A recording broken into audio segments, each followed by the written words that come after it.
எரேமியா 40ஆம் அதிகாரம் 1ஆம் வசனம் முதல் 16ஆம் வசனம் வரை.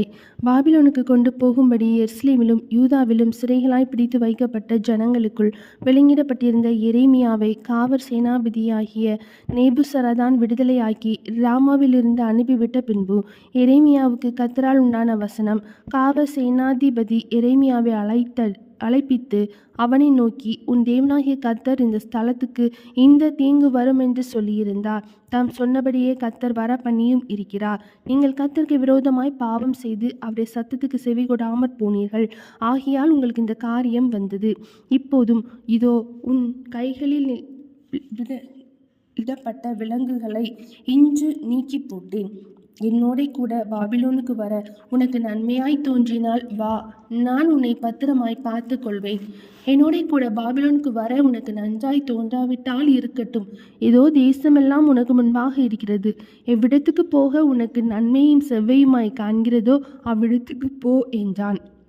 அவன் இன்னும் போகாமல் இருக்கும்போது அவன் இவனை நோக்கி, நீ பாபிலோன் ராஜா யூதா பட்டணங்களின் மேல் அதிகாரியாக வைத்த சாப்பாண்டே குமாரனாகிய அகிகாமின் மகனான கெதலியாவிடத்துக்கு திரும்பி போய் அவனோட ஜனங்களுக்குள்ளே தங்கியிரு.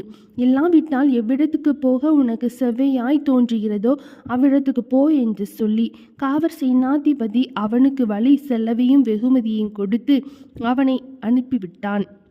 அப்படியே எரேமியா மிஸ்பாவுக்கு அகிகாமின் குமாரனாகிய கெதலியாவிடத்தில் போய் தேசத்தில் மீதியான ஜனங்களுக்குள் அவனோட தங்கியிருந்தான். பாபிலோன் ராஜா அகிகாமின் குமாரனாகிய கெதலியாவை தேசத்தின் மேல் அதிகாரியாக்கினான் என்றும் பாபிலோனுக்கு சிறைகளாக கொண்டு போகப்பட்டிராத குடிகளில் ஏழைகளான புருஷரையும் ஸ்திரீகளையும் குழந்தைகளையும் அவனுடைய விசாரிப்புக்கு ஒப்புவித்தான் என்றும் வெளியில் இருக்கிற இராணுவ சேர்வைக்காரர் அனைவரும் அவர்களுடைய மனுஷரும் கேட்டபோது அவர்கள் மிஸ்பாவுக்கு கெதலியாவிடத்தில் வந்தார்கள்.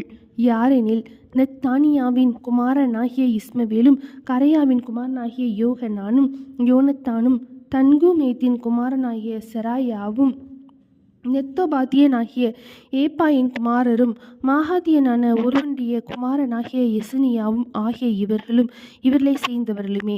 அப்பொழுது சாப்பாண்டே குமாரனாகிய அகிகாமின் மகன் கெதலியா அவர்களையும் அவர்கள் மனுஷரையும் நோக்கி, நீங்கள் கல்தேரை சேவிக்க பயப்பட வேண்டாம். நீங்கள் தேசத்திலிருந்து பாபிலோன் ராஜாவை சேவியுங்கள், அப்பொழுது உங்களுக்கு நன்மை உண்டாகும். நானோவெனில் இதோ நம்மிடத்திலே வருகிற கல்தேயரிடத்தில் சேவிக்கும்படி மிஸ்பாவிலே குடியிருக்கிறேன். நீங்களோ போய் திராட்சரசத்தையும் பள்ளங்களையும் எண்ணெயும் சேர்த்து உங்கள் பாண்டங்களில் வைத்து உங்கள் வசமாயிருக்கிற ஊர்களில் குடியிருங்கள் என்று ஆணையிட்டு சொன்னான். மோவாபிலும் அம்மோன் புத்தரிடத்திலும் ஏதோமிலும் சகல தேசங்களிலும் இருக்கிற யூதரும் பாபிலோன் ராஜா யூதாவில் சிலர் மீதியாய் இருக்க கட்டளையிட்டான் என்றும் சாப்பாண்டே குமாரனாகிய அகிகாமின் மகனான கெதலியாவை அவர்கள் மேல் அதிகாரியாக்கினான் என்றும் கேட்டபோது எல்லா யூதரும் தாங்கள் துரத்துண்ட எல்லா இடங்களிலும் இருந்து யூதா தேசத்தில் கெதலியாவிடத்தில் மிஸ்பாவுக்கு வந்து திராட்சரசத்தையும் பழங்களையும் மிகுதியாய் சேர்த்து வைத்தார்கள். அப்பொழுது கரையாவின் குமாரனாகிய யோகனானும் வெளியிலே இருந்த சகல இராணுவ சேர்வைக்காரரும் மிஸ்பாவுக்கு கெதலியாவிடத்தில் வந்து, உம்மை கொன்று போடும்படிக்கு அம்மோன் புத்திரரின் ராஜாவாகிய பாலிஸ் என்பவன் நெத்தானியாவின் குமாரனாகிய இஸ்மவேலை அனுப்பினான் என்பதை நீர் அறியவில்லையோ என்றார்கள். ஆனாலும் அகிகாமின் குமாரனாகிய கெதலியா அவர்கள் வார்த்தையை நம்பவில்லை. பின்னும் கரையாவின் குமாரனாகிய யோகனான் மிஸ்பாவிலே கெதலியாவுடைய ரகசியமாய் பேசி, நான் போய் ஒருவரும் அறியாமல் நெத்தானியாவின் குமாரனாகிய இஸ்மவேலை வெட்டி போட உத்தரவாக வேண்டும்.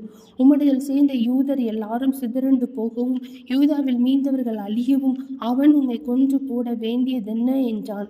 ஆனாலும் அகிகாமின் குமாரனாகிய கெதலியா கரையாவின் குமாரனாகிய யோகனானை நோக்கி, நீ இந்த காரியத்தை செய்யாதே, இஸ்மவேலின் மேல் நீ பொய் சொல்கிறாய் என்றான்.